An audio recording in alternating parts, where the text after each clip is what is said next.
Hey everyone, welcome back to Crime Weekly News. I'm Derek Levasseur. And I'm Stephanie Harlow. We're going to dive right into it. You can tell by the title of this episode. Amy Bradley just came out on Netflix as a docu-series on it, and I actually just covered it on Detective Perspective. So that comes out this week. But before we started recording, I asked Stephanie, I said, man, I just covered this really fascinating case, Amy Bradley. And she's like, I know that case. She's like, Yeah. I want to cover it. I already started diving down the rabbit hole. Yeah. And now this Netflix series came out and we're seeing everybody talk about it on X. So I was like, oh, maybe we should cover it. So we're going to talk about it a little bit today, but we're 100% planning on doing the whole Crime Weekly deep dive on it. But just for anybody, If you guys want, we'll see. We'll check your temperature. yeah, if you want, we'll see what your response is. But if it's any indication online, what I'm seeing, they're going to definitely want us to cover it. So do you want to give a rundown real quick for anybody who's not familiar with the case? Because it's a doozy. I got deep into Amy Bradley years ago when I covered another cruise ship disappearance, and Amy Bradley's name obviously came up, and I started looking into it, and I was like, wow, there's a lot here. And now the new Netflix documentary has come out. I haven't watched it yet, but I will be this week.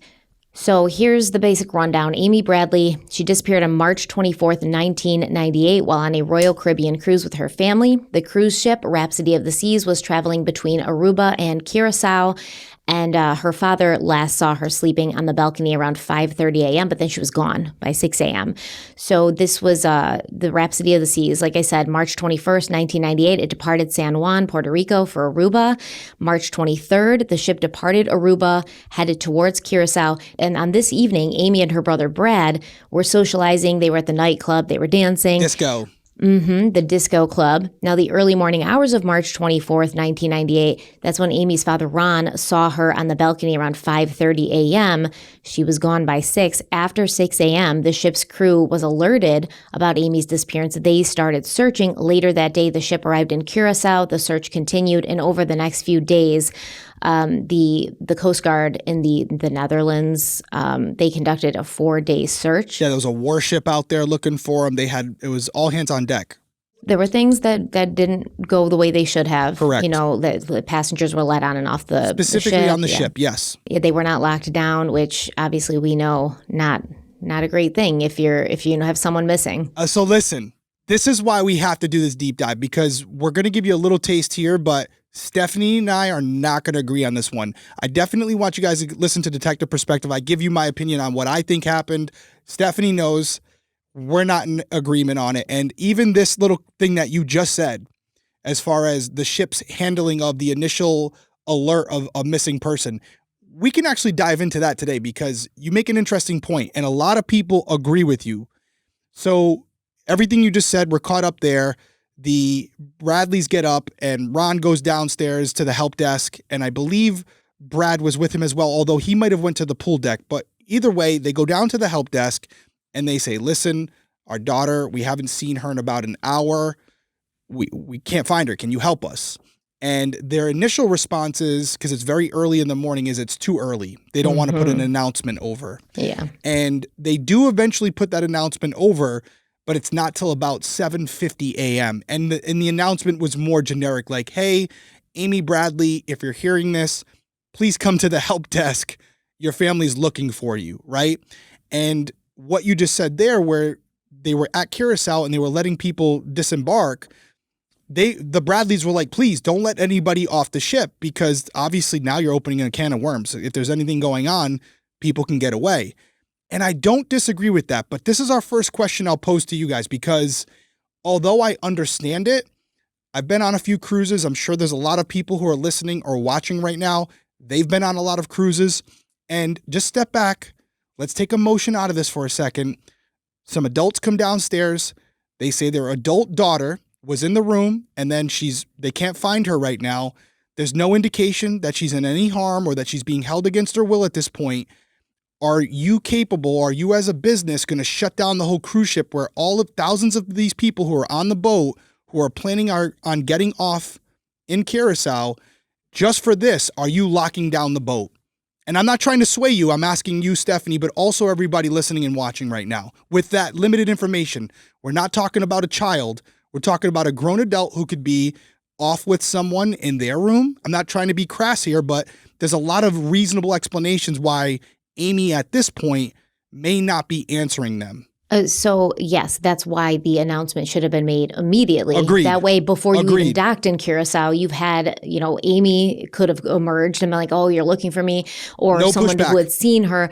That should have been done immediately. And now you have the issue. And it's not even, oh, was she abducted and did somebody smuggle her off or whatever? At It's this like, point, no, you're right. what if she was killed and somebody threw her overboard, and now this person disembarks at Curacao and doesn't even get back on the ship? Obviously, why would they? So Yeah, you're not wrong. now you have that issue. So anybody who could have potentially, you had your person who could have potentially done it there, and then you let everybody off. So like, yes, are people going to be pissed? Of course. As a company who makes their money off of, giving people the time of their lives, is that going to be good for you? No. But it's just what you have to do, at least for a few hours, so you can gather everybody and document who's there, so that if somebody got off at Curacao and didn't get back on. Now that's an immediate red flag. You can take the time to get everybody's name, make sure everybody's present and accounted for, and then let everybody off. And now if somebody doesn't come back, you've got a potential suspect because they had a reason to not get back on the ship and to disappear. Well, everyone's scanned. And I know you hate cruises, but when you get off these cruise ships, you have an ID card. And that's part of Amy Bradley's story as well, where they were able to show that she scanned into her room at 3:45, never exited. So when you get off a cruise ship, and this may sound like mansplaining, I know I get hit for that, but I'm only saying it because Stephanie hates cruises and it's not her thing. But for anybody who hasn't taken a cruise, when you get off, there's only 2 exits usually that you're allowed to take. There's crew members right there. You have to go through security, and you have to scan your ID card to show that you got off the boat. Where do you scan it? It's like a little computer machine. Now, we're talking a few years ago. We're talking 1998. Yeah, you could technically not scan it and just go out behind someone else, technically. You could. I can't dispute that. You could. But as far as passengers, there's a egress point where it's like this big line. Everyone's all lined up like a pack of sardines, and you're going out one by one, and they're going through your security, making sure you're not cruises. Smuggling a person off, smuggling a person on. But there is some it's not like it's a free-for-all where you can just walk off the boat and there's no paper trail. But if you're doing something malicious and you want to avoid detection, am I a big enough cruise expert to say it's not possible?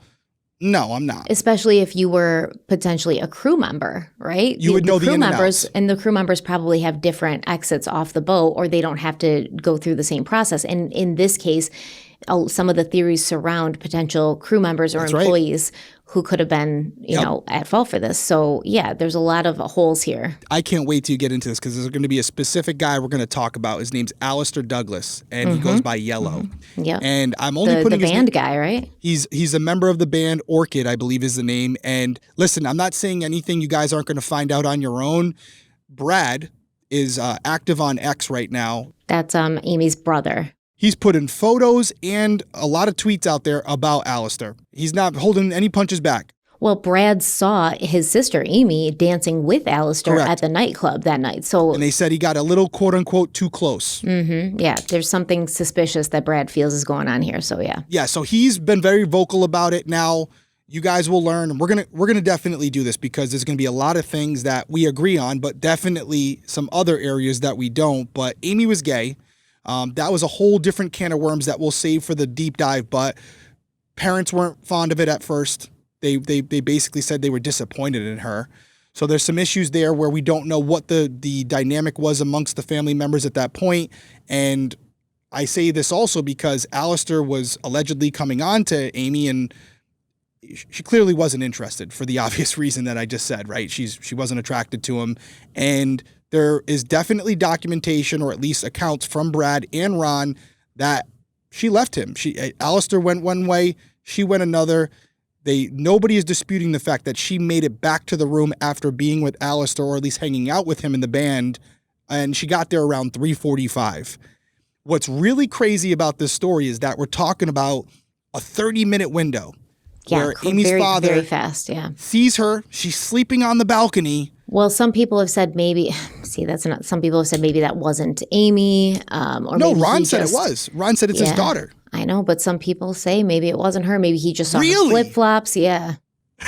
That's mind blowing. Maybe her bathing suit was laying out there in her flip flops, so he kind of, because he just woke up, thought he saw her. So yeah. But there's even an issue with that, because when he wakes up, and again, we're going off witness accounts, which I always say is you got to take them with a grain of salt, because even if there's nothing nefarious there, People make mistakes. But according to him, when he wakes up, the sliding glass door to the balcony is open. He sees Amy out there, and he actually describes a pack of like cigarettes on her like left side while she's laying out there sleeping. Brad's in the bed. That's at 5:30. But then he wakes up at 6, and now, and I apologize. At that point, the sliding glass door was closed. She was out on the balcony. The sliding glass door was closed. And then when he wakes up at 6, the sliding glass door is open. The clothes that she was wearing when he woke up initially are laying over the chair that she was sitting in, and she's nowhere to be found. And so that's where, like, that's the mystery here. Did she come back inside? Did she change up? Did she leave the cabin and go to meet someone? Did she fall over the edge? Why would she change her clothing? And there's so many theories out there, and I go over a lot of them. But with Detective Perspective, I'm more going over the facts of the case and giving what I think the most likely scenario is. I don't go into You're not deep diving, Not deep diving into the trafficking theory, although I do discuss it. But there's so much that even during my research, I was thinking about you because I do an hour episode. It's a soundbite, right? It's something on your way to work. We do 7-part series.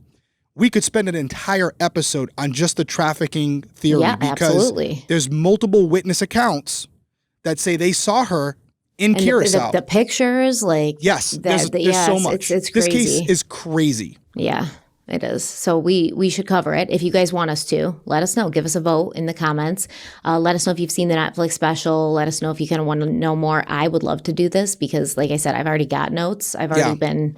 And now you're going to go probably at some point, listen to my episode, wherever my counters are. You can be like, okay, Derek, I got you. And so now... I kind of feel like knowing you, I know what your counters are. So yeah, probably. They will be easily demolished. I'm not worried. Oh, I'm sure. Yes, you're just so amazing. You're so amazing. No, I think it's a good thing that go over, listen to the episode. You're going to hear the surface level stuff. I give a lot of the facts, but then we're going to break down all of those individual theories with a lot more detail because there's 4 or 5. You have the trafficking theory. You have the foul play theory that involves someone else that we don't even know that she meets up with. You have the Alistair Douglas, quote unquote, Yellow is also known by Yellow. And then you also have some people, like you said, saying that she wasn't out there at all on that balcony. And there's even a few people, which I don't subscribe to, who say, how do we know Ron and Brad are telling the truth? Did something happen in the room? And then there's the obvious one. Is this a tragic accident? Because I don't want to give everything away, but there was some evidence that may suggest there was an accident on that balcony. And this is just a tragedy, but we'll save some of that. So yeah, the options are basically it was an accident. She went overboard on accident. Yep. Somebody intentionally threw her overboard before killing her or to kill her. Right. Or she was smuggled and taken off the boat. And, then there's a variety of things that could have happened after that. There's also theories that she left the boat on her own, of her own free will, and because didn't get back on. Because of this tension with her family, if you will, air quotes, disappointment from the family, which they acknowledge. So we can explore all of that. But let us know. Much to cover. I'm actually looking forward to it. It was an organic thing. It wasn't on our schedule. I was doing it for Detective Perspective, mentioned it to you, and then you're like, oh, I know a lot about that case. And I'm like, well, let's do it. Especially it'll be a little different for you and I because 99.9% of the cases we cover, I'm hearing about it for the first time. So it'll be interesting to have that dynamic where we're both kind of knowing the case and going back and forth. Yeah, I agree. That'll be fun too. So pause the video real quick. Let us know, have you heard of this case?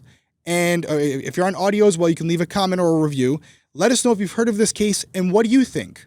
What do you think happened to Amy Bradley? Have you watched the Netflix documentary yet? And has that changed your opinion? What are your thoughts? Do you want us to cover it? We want to hear from you.